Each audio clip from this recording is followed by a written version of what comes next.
तेजस्वी Babasaheb Partey. मी भारतीय जनता पार्टीची महिला मोर्चा कोल्हापूर जिल्हा उपाध्यक्ष म्हणून 2 वर्ष काम करते आहे आणि सक्रिय सदस्य पण मी आहे.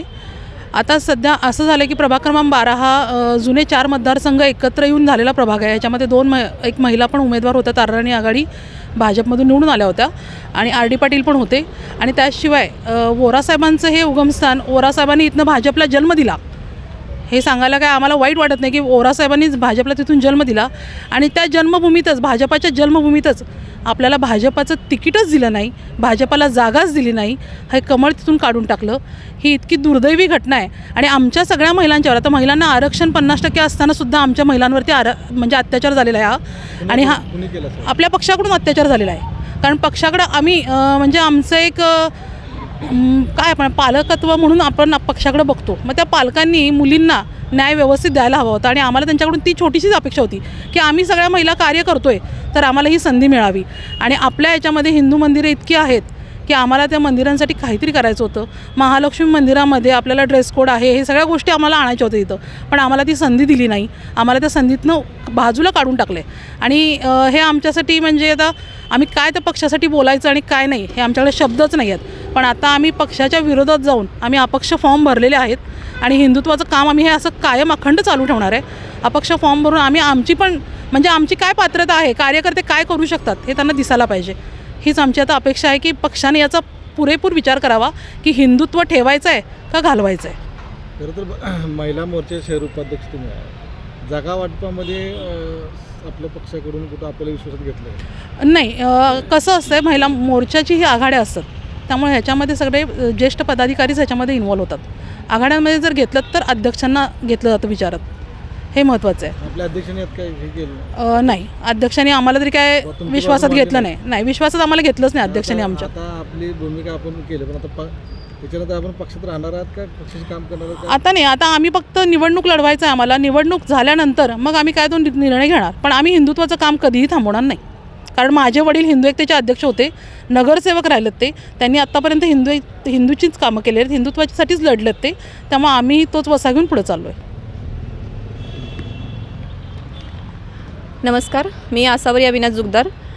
प्रभाग क्रमांक 12मधून मी पण इच्छुक होते. आम्ही जवळपास 10 वर्ष झालं भाजपमध्ये काम करते आहे. महिला आघाडी चिटणीस, सरचिटणीस, त्याच्यानंतर आता मंडल सरचिटणीस म्हणून मी सध्या दोन टर्म काम केलेलं आहे.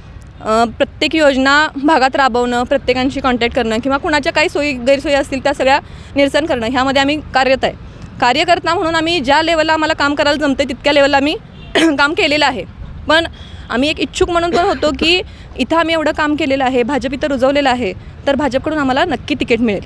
आणि आम्ही हे पण पक्षाकडे सांगितलं होतं की इच्छुक उमेदवार बरेच आहेत भाजपकडं, पण एक तरी सीट इथं भाजपची द्यावी ही आमची अपेक्षा होती.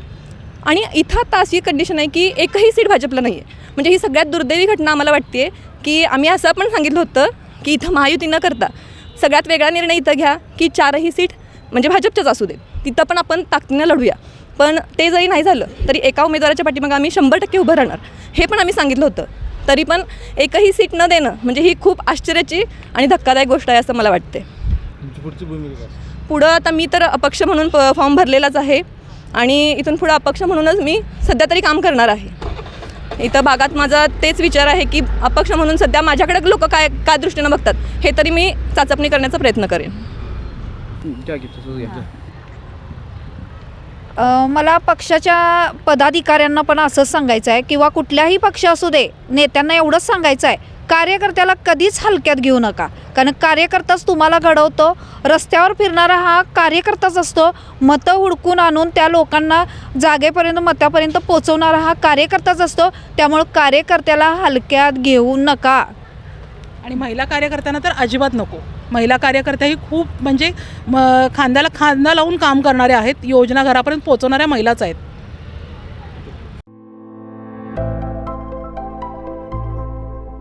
सैन्य आणि पोलीस भरतीमध्ये 35 वर्ष अविश्रांत सेवा देणारी महाराष्ट्रातील एकमेव संस्था म्हणजे आदर्श करिअर अकॅडमी. तब्बल 22,000हून अधिक यशस्वी विद्यार्थी, इयत्ता 8वी ते 12वीसाठी विशेष तयारी वर्ग, स्वतंत्र अभ्यासिका, अनुभवी शिक्षक, मुलींसाठी स्वतंत्र राहण्याची सोय. प्रवेशासाठी संपर्क आदर्श करिअर अकॅडमी, बहादूरवाडी, तालुका वाळवा, जिल्हा सांगली. मोबाईल क्रमांक 915866 89 89 आणि 9960 88 88 33.